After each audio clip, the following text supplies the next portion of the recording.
श्री गणेशाय नमः। ओम नमः शिवाय। आप सुन रहे हैं शिव पुराण EP 45 शत्रुद्र संहिता के 11वें अध्याय से 15वें अध्याय तक। आप सुनेंगे इस एपिसोड में शरभ अवतार, शिव द्वारा नृसिंह के शरीर को कैलाश ले जाना, विश्वानर को वरदान, गृहपति अवतार, गृहपति को शिवजी से वर प्राप्ति। शत्रुद्र संहिता 11वां अध्याय। शरभ अवतार। नंदीश्वर बोले, जब देवताओं की प्रार्थना सुनकर कल्याणकारी भगवान शिव ने उन्हें नृसिंह रूप का क्रोध शांत करने का आश्वासन देकर विदा कर दिया, तब उन्होंने प्रलयंकारी भैरव रूप महाबली वीरभद्र को बुलाया। वीरभद्र को आदेश देते हुए शिवजी बोले, हे भैरव, नृसिंह के क्रोध की अग्नि को शांत कर देवताओं के भय को दूर करो। यदि वे आपके समझाने से न माने तो आप मेरे भाव भैरव का रूप दिखाकर उन्हें शांत करना। भगवान शिव की आज्ञा का पालन करते हुए भैरव तुरंत ही नृसिंह जी का क्रोध शांत करने के लिए चल पड़े। नृसिंह जी के पास पहुंचकर भैरव जी ने उन्हें नमस्कार करने के उपरांत इस प्रकार कहा। भैरव जी बोले, हे माधव, आपने इस संसार को सुखी करने हेतु यह अवतार धारण किया है। आपने पहले मछली का रूप रखकर और अपनी पूंछ से नाव को बांधकर मनु जी को समुद्र में घुमाया था। पृथ्वी का उद्धार करने के लिए ही आपने वराह रूप धरा था। तत्पश्चात आपने वामन अवतार ग्रहण करके बलि को बांधा था। अब आपने अपने भक्तों के कष्टों को दूर करने के लिए नृसिंह रूप धारण किया है।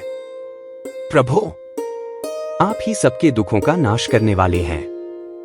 आपने जिस कार्य की सिद्धि हेतु नृसिंह रूप धारण किया था वह कार्य पूर्ण हो चुका है। इसलिए अब आप इस भयंकर रूप को त्याग दीजिए और पुनः अपना मनोहारी रूप धारण कर लीजिए। वीरभद्र के इन वचनों को सुनकर नृसिंह जी के क्रोध की ज्वाला और भड़क उठी और नृसिंह जी बोले, तुम यहां से तुरंत चले जाओ, वरना मैं इस पूरे संसार का संहार कर दूंगा। मेरे अंश से ही ब्रह्मा और इंद्र प्रकट हुए हैं। मैं ही सबका स्वामी हूं। इस प्रकार विष्णु जी के कहे वचनों को सुनकर वीरभद्र को बहुत क्रोध आया। तब वीरभद्र बोले, क्या आप संसार के संहर्ता भगवान शिव को भी नहीं जानते हैं? मैं उन्हीं की प्रेरणा से यहां आया हूं। आप अहंकार का त्याग कीजिए, क्योंकि न तो आप इस सृष्टि के सृजन करता हैं, न पोषण करता और न ही संहार करता। उन्हीं परमेश्वर शिव की कृपा से आप अनेक अवतार धारण करते हैं। आपके कर्म रूपधारी का सिर भगवान शिव की अस्थिमाला की शोभा बढ़ा रहा है। आपके पुत्र ब्रह्मा का 5वां सिर भी मैंने काट लिया है। इस संसार में हर तरफ भगवान शिव की ही शक्तियां फैली हुई हैं। उन भक्त वत्सल भगवान शिव की ही शक्ति से आप मोहित हो रहे हैं। हे नृसिंह, आप तत्काल ही अपने इस क्रोध और अहंकार को छोड़कर पुनः अपने शांत रूप में आ जाएं, अन्यथा भगवान शिव की आज्ञा से यहाँ पधारे मुझ भैरव रूपी क्रोधी का वज्र आप पर पड़ेगा, जिससे आप तत्काल मृत्यु को प्राप्त हो जाओगे। शत्रुद्र संहिता 12वां अध्याय। शिव द्वारा नृसिंह के शरीर को कैलाश ले जाना। सनत कुमार जी बोले, नंदीश्वर जी, भगवान शिव के अवतार काल भैरव ने जब क्रोधित होकर नृसिंह रूप धारण किए विष्णु जी को इस प्रकार क्रोध से फटकारा, तब आगे क्या हुआ? क्या उन्होंने भैरव जी की आज्ञा का पालन किया या फिर क्रोधित काल भैरव ने श्री विष्णु जी के नृसिंह रूप का संहार कर दिया? नंदी, आप जल्दी से मेरी इस जिज्ञासा को शांत करिए। महामुने, सनत कुमार जी के इन वचनों को सुनकर नंदीश्वर बोले, भैरव जी के वीरभद्र रूप के इन वचनों को सुनकर नृसिंह जी, जो कि पहले से क्रोध से भरे हुए थे और अधिक क्रोधित होकर वीरभद्र पर झपट पड़े। तब वीरभद्र ने उन्हें अपनी भुजाओं में कसकर पकड़ लिया। वीरभद्र के इस प्रकार पकड़ने से नृसिंह जी अत्यंत व्याकुल हो उठे। तत्पश्चात वीरभद्र ने उन्हें इसी प्रकार कसकर पकड़े रखा और उन्हें लेकर उड़ गए। वे उन्हें उड़ाकर परम पावन शिवधाम ले गए और ले जाकर शिवजी के वाहन वृषभ के नीचे पटक दिया। इस प्रकार जोर से नीचे फेंक दिए जाने पर नृसिंह रूपी भगवान श्री विष्णु व्याकुल हो उठे। यह देखकर सभी देवता और ऋषिमुनि देवाधिदेव भगवान शिव की स्तुति करने लगे। भगवान शिव की माया से ग्रसित होकर भगवान श्री विष्णु का शरीर भय से कांपने लगा। भयभीत होकर विष्णु जी नृसिंह अवतार में त्रिलोकीनाथ भगवान शिव की स्तुति करने लगे। वे प्रभु के सामने नतमस्तक होकर खड़े हो गए। नृसिंह भगवान परमेश्वर शिव से परास्त हो गए। उनकी शक्तियां क्षीण हो गईं। वीरभद्र भैरव ने नृसिंह की सभी शक्तियों पर अपना अधिकार स्थापित कर लिया। सभी देवता हाथ जोड़कर कल्याणकारी भगवान शिव के यश का गान करने लगे। तब देवताओं द्वारा की गई स्तुति से प्रसन्न होकर महेश्वर शिव बोले, हे देवताओं, अब आपको घबराने अथवा भयभीत होने की कोई आवश्यकता नहीं है। वीरभद्र भैरव द्वारा इस प्रकार विष्णु जी के नृसिंह रूप को पराजित करना एक लीला मात्र है। इससे भगवान श्रीहरि विष्णु की महत्ता पर कोई प्रभाव नहीं पड़ेगा।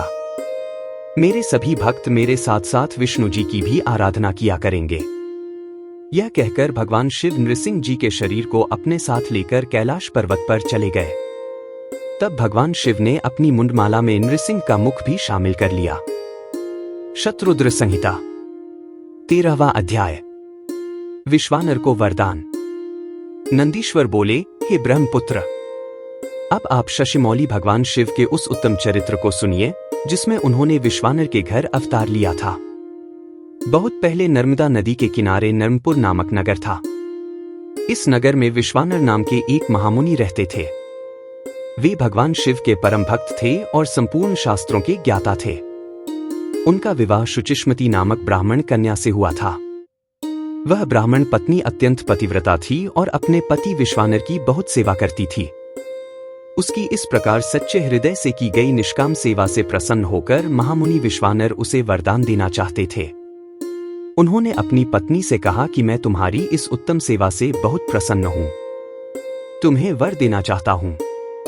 तुम्हारी जो कामना हो उसके बारे में मुझे बताओ। अपने पति के इन वचनों को सुनकर ब्राह्मण पत्नी ने कहा, यदि आप मुझ पर प्रसन्न हैं तो कृपा कर मुझे महादेव जी के समान पुत्र प्रदान करें। अपनी पत्नी के इस वर को सुनकर विश्वानर सोच में डूब गए कि मेरी पत्नी ने मुझसे बड़ा ही दुर्लभ वर मांगा है। यह वर तो त्रिलोकीनाथ भगवान शिव की कृपा से ही पूर्ण हो सकता है। तब उन्होंने अपनी पत्नी से कहा कि देवी, तुम्हारा यह वर तो भगवान शिव की कृपा से ही पूर्ण हो सकता है। इसलिए मैं भगवान शिव को प्रसन्न करने हेतु उनकी तपस्या करने के लिए जाता हूं। अपनी पत्नी को तपस्या के बारे में बताकर विश्वानर अपने घर से निकल गए। चलते चलते वे काशी नगरी में मणिकर्णिका घाट पर पहुंचे और अपने आराध्य के दर्शन कर उन्होंने अपने जन्म जन्मांतर के पाप नष्ट कर दिए। तत्पश्चात विश्वेश्वर लिंग के दर्शन कर उन्होंने सभी तीर्थ स्थानों में पिंडदान किया और ब्राह्मणों व ऋषि मुनियों को भोजन खिलाया। फिर काशी के कुओं, बावड़ियों और तालाबों में स्नान करने के पश्चात विश्वेश्वर लिंग की पूजा अर्चना में मग्न हो गए। 1 वर्ष तक बिना कुछ खाए पिए विश्वानर ने अद्भुत तपस्या की। 1 वर्ष बीत जाने के पश्चात जब एक दिन विश्वानर पूजा हेतु गए तब उन्हें लिंग के मध्य भाग से एक सुंदर बालक की प्राप्ति हुई। वह बालक बहुत सुंदर था। उसकी पीली जटाएं थीं और उसने सिर में मुकुट लगा रखा था और वह हंस रहा था। ऐसे अद्भुत बालक को पाकर महामुनि बहुत प्रसन्न हुए। उन्होंने भगवान शिव का बहुत बहुत धन्यवाद किया और उनकी स्तुति करने लगे। वह बालक प्रसन्नतापूर्वक बोला, हे ब्राह्मण, मैं तुमसे प्रसन्न हूं। बोलो, क्या वर मांगना चाहते हो? तब विश्वानर बोले, प्रभो, आप तो सर्वेश्वर हैं, सब कुछ जानने वाले हैं। अपने भक्तों के मन की बात भला आपसे कैसे छिप सकती है? तब भगवान शिव ने अपने बाल रूप में ही कहा, विश्वानर, तुम्हारी तपस्या सिद्ध हुई। शीघ्र ही मैं तुम्हारी पत्नी शुचिष्मति के गर्भ से तुम्हारे पुत्र के रूप में जन्म लूंगा। तब मेरा नाम गृहपति होगा। यह वरदान देकर भगवान शिव का वह बाल रूप अंतर्धान हो गया और विश्वानर प्रसन्नता पूर्वक शिवलिंग को नमस्कार करके अपने घर चले गए। शत्रुद्र संहिता 14वां अध्याय। गृहपति अवतार। नंदीश्वर बोले, जब विश्वानर भगवान शिव से वरदान प्राप्त करके अपने घर वापस आए तो उन्होंने अपनी पत्नी शुचिष्मति को सारी बातें बताई। समय बीतता गया। कुछ समय पश्चात शुचिष्मति गर्भवती हुई। शुभ लग्नों का योग होने पर उनके गर्भ से चंद्रमा के समान मुख वाला सुंदर पुत्र उत्पन्न हुआ। भगवान शिव के अवतार लेते ही देवताओं ने प्रसन्न होकर दुंदुभी बजाई। मरीचि, अत्रि, पुलह, पुलस्त्य, क्रतु, अंगिरा, वशिष्ठ, कश्यप, अगस्त्य, विभांड, मुंदल, लोमश, लोमचरण, भारद्वाज, गौतम, भृगु, गालव, गर्ग, जातकर्ण्य, हशाशर, आपस्तंभ, याज्ञवल्क्य, यज्ञ, वाल्मीदिक, शतातप, लिखित शिलाद, शंख जमदग्नि, संवर्त, मतंग, भरत, अंशुमान व्यास, कात्यायन, कुत्स, शौनक, ऋष्यशृंग, दुर्वासा, शुचि, नारद, तुम्बरु, उत्तक, वामदेव, देवल, हारीत, विश्वामित्र, भार्गव, मृकंड, दारुक, धौम्य, उपमन्यु, वत्य आदि मुनि और मुनि कन्याएं और मुनि पुत्र भगवान शिव के गृहपति अवतार के दर्शनों हेतु विश्वानर मुनि के आश्रम में आए। देवगुरु बृहस्पति के साथ ब्रह्मा जी और श्री हरि विष्णु, नंदी और भृंगीगणों के साथ भगवान शिव देवी पार्वती को साथ लेकर देवराज इंद्र सभी देवताओं सहित तथा नागराज पाताल से सारी नदियां, पर्वत और समुद्र उस बालक के दर्शनों के लिए विश्वानर के आश्रम में गए। सभी ऋषि मुनियों, साधु संतों सहित देवताओं ने उस बालक के दर्शन किए। स्वयं ब्रह्मा जी ने उस बालक के जात कर्म संस्कार संपन्न किए और उस बालक का नाम गृहपति रखा। तत्पश्चात सब देवताओं ने प्रसन्नतापूर्वक उस बालक को अनेक आशीर्वाद प्रदान किए। तब सब देवता शुचिष्मति और विश्वानर मुनि के भाग्य की प्रशंसा करते हुए अपने अपने धाम को चले गए। मुनि विश्वानर और उनकी पत्नी उस बालक का लालन पालन करने लगे तथा समय समय पर होने वाले संस्कार संपन्न करने लगे। गृहपति जब 5 वर्ष का हो गया तब उन्होंने उसका यज्ञोपवीत कराया। बालक गृहपति जिज्ञासु प्रवृत्ति का था। उसने अतिशीघ्र ही अपने पिता से सब वेदों का ज्ञान प्राप्त कर लिया। जब बालक 9 वर्ष का हुआ तो देवर्षि नारद उनके घर पधारे। मुनि विश्वानर ने उनसे अपने पुत्र के भाग्य के विषय में जानना चाहा। तब नारद जी बोले, मुनि, आपका पुत्र बड़ा भाग्यवान और वैभवशाली है, परंतु 12 वर्ष का होने पर इसे अग्नि और बिजली से खतरा उत्पन्न हो सकता है। इसलिए आपको अपने पुत्र को अग्नि और बिजली के करीब नहीं जाने देना चाहिए। ऐसे वचन कहकर देवर्षि नारद उस बालक को अपना आशीर्वाद देकर वहां से चले गए। शत्रुद्र संहिता 15वां अध्याय। गृहपति को शिवजी से वर प्राप्ति। नंदीश्वर बोले, हे महामुने, जब इस प्रकार की बातें बताकर देवर्षि नारद वहां से चले गए तब उनके वचनों से देवी शुचिष्मति और विश्वानर को बहुत दुख पहुंचा और वे दोनों बड़े जोर जोर से रोने लगे। शोक में रोते हुए वे दोनों मूर्छित हो गए। फिर पहले तो मुनि विश्वानर वे ने अपने को संभाला, फिर अपनी पत्नी को समझाते हुए बोले, देवी, इस प्रकार रोकर कुछ भी नहीं होगा, इसलिए तुम इस प्रकार रोना बंद करो। फिर वे दोनों अपने पुत्र गृहपति को ढूंढने लगे। उस समय उनका पुत्र घर से बाहर था। जब वह वापस आया तो अपने माता पिता को इस प्रकार रोता हुआ देखकर उनसे पूछने लगा कि आप इस प्रकार क्यों रो रहे हैं। अपने पुत्र के इस प्रश्न को सुनकर देवी शुचिष्मति ने गृहपति को अपने गले से लगा लिया और रोते हुए ही उसने नारद जी द्वारा कही गई बातें कह दी। यह सुनकर गृहपति तनिक भी विचलित नहीं हुआ और अपने माता पिता को समझाने लगा कि आप इस प्रकार दुखी न हो। मैं मृत्यु विजय शिव मंत्र को जपकर मृत्यु से अपनी रक्षा कर लूंगा। अपने पुत्र की साहसपूर्ण बातें सुनकर माता पिता दोनों बहुत प्रसन्न हुए और बोले कि मृत्युंजय भगवान शिव की आराधना करने से अवश्य ही सारे विघ्न दूर हो जाते हैं। अतः तुम उनकी शरण में जाओ, वे तुम्हारा कल्याण करेंगे। अपने माता पिता से आशीर्वाद लेकर बालक गृहपति काशी चला गया। वहां उसने स्नान करने के पश्चात शिवलिंग के दर्शन किए। विश्वेश्वरलिंग का दर्शन करने के पश्चात उसे बहुत प्रसन्नता हुई और वह अपने को भाग्यशाली मानने लगा कि उसे प्रभु के दर्शन हो गए। तब उसने वहीं एक शिवलिंग स्थापित किया। वह प्रतिदिन उस लिंग को 108 घड़ों में गंगाजल भरकर स्नान कराता था और फिर विधिपूर्वक उनकी आराधना करता था। उसका मन सदा ही शिव चरणों का स्मरण करता रहता था। धीरे धीरे समय बीतता गया।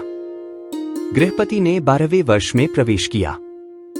नारद जी की वाणी को सिद्ध करते हुए देवराज इंद्र गृहपति के सामने प्रकट हुए। इंद्र ने कहा कि बालक मांगो, क्या मांगते हो। तब इंद्र की बात सुनकर गृहपति ने उन्हें नमस्कार किया और बोला, प्रभु, मैं आपसे नहीं भगवान शिव से वरदान मांगना चाहता हूं। आप चले जाइए।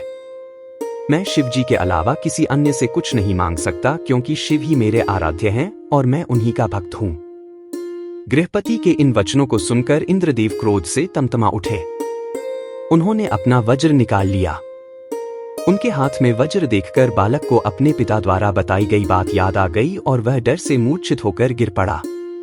यह देखकर भक्त वत्सल भगवान शिव देवी पार्वती सहित तुरंत वहां प्रकट हो गए। जैसे ही उन्होंने गृहपति को छुआ वह उठ खड़ा हुआ। अपने सामने साक्षात भगवान शिव और माता पार्वती को पाकर वह रोमांचित हो उठा। उनका रूप करोड़ों सूर्य के समान प्रकाशित हो रहा था। इस अद्भुत रूप को देखकर गृहपति मंत्रमुग्ध हो गया और दोनों हाथ जोड़कर देवाधिदेव महादेव जी की स्तुति करने लगा। तब भक्तवत्सल शिव ने हंसते हुए कहा, हे बालक, मैं तुम्हारी इस उत्तम तपस्या से बहुत प्रसन्न हूं। मैं तुम्हारी परीक्षा ले रहा था। मैंने ही इंद्र को तुम्हारे पास भेजा था। तुम अपनी परीक्षा में सफल हुए हो। तुम्हें डरने की कोई आवश्यकता नहीं है। तुम्हें कोई नहीं मार सकता। तुम्हारे द्वारा स्थापित किया गया मेरा यह लिंग संसार में अग्निश्वर नाम से विख्यात होगा और इसके तेज के आगे कोई ठहर नहीं पाएगा। यह अग्नि और बिजली से रक्षा करने वाला होगा। इस लिंग की पूजा करने वाले को अकाल मृत्यु का भय नहीं होगा। ऐसा कहकर भगवान शिव ने गृहपति के माता पिता को बुलाया और सबने मिलकर कल्याणकारी भगवान शिव का पूजन किया। तत्पश्चात शिवजी उसी अग्निश्वर लिंग में समा गए।